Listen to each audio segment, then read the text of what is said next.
Hello students, good morning all of you. So here I am going to discuss a problem जो कि JEE advance 2018 में पूछी गई from the dimension analysis. So here this is a paragraph there in which electromagnetic theory, electric and magnetic phenomena are related to each other, so the dimensions must be related to each other. So here E stands for electric field and B stands for magnetic field.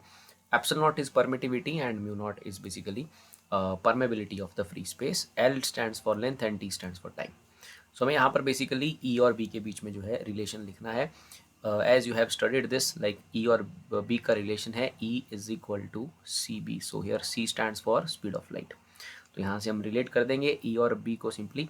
So E के लिए हम electric field के लिए हम E use कर रहे हैं, magnetic field के लिए हम B यूज़ कर रहे हैं, और C is basically speed of light. So that is written as LT-1 because length के लिए L को लिया गया है और टाइम के लिए T को लिया गया है. सो C की जगह लिखा जाएगा LT-1. सो E और B का जो रिलेशन बन रहा है वो बन रहा है E is equal to B LT-1. So option C जो है इसका सही आंसर है, E is equal to B LT-1. और इसका एक सेकेंड पार्ट भी है यहाँ पर. So that is the part there. This again that same paragraph is there. सो यहाँ पर हमें एप्सिलॉन नॉट और म्यू नॉट के बीच में रिलेशन लिखना है. अगेन E से हम इलेक्ट्रिक फील्ड को डिनोट कर रहे हैं और B से हम मैग्नेटिक फील्ड के डायमेंशन को डिनोट कर रहे हैं. So now we have to relate E naught and mu naught, epsilon naught and mu naught. देखिए स्टूडेंट्स, जो स्पीड ऑफ लाइट होती है उसका जो रिलेशन है परमिटिविटी और परमेबिलिटी के साथ वो कुछ इस तरह से है. C is equal to 1 upon mu naught epsilon naught. So this is the relation between speed of light and permittivity and permeability. So यहाँ से हमें रिलेशन निकालना है एप्सिलॉन नॉट और म्यू नॉट का. तो देखिए रिलेशन किस तरह से निकलेगा.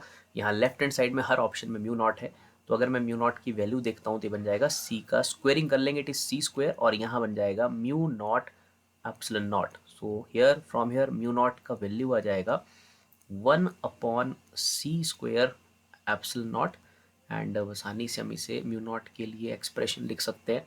लाइक एप्सिलॉन नॉट के लिए हमने symbol dimension formula epsilon not ही रखा है, तो ये ऊपर आ जाएगा, या मैं इसे पूरा ले आता हूँ C-2 एप्सिलॉन नॉट इनवर्स. तो इसे लिखा जाएगा एप्सिलॉन नॉट के लिए will simply write epsilon naught raise to power -1, और C आप जानते हैं स्पीड ऑफ लाइट है, LT-1 इसका रिलेशन होगा, लेकिन इसकी पावर जो है वो है -2. तो इसे थोड़ा सिंप्लीफाई करके लिख लेते हैं. It is epsilon naught raise to power -1 and it is L square, it is L square T-2. So T की पावर है -1. So but it can be written as minus minus हो जाएगा students plus, sorry it is L-2, और T की power हो जाएगी +2 because ऊपर जो पावर है वो -2 है. So it is epsilon naught -1 L-2 T square. सो ये हमारे पास आंसर बन रहा है option D. This is the option D, epsilon naught -1 L-2 and T square. So D is the answer for this question. Thank you.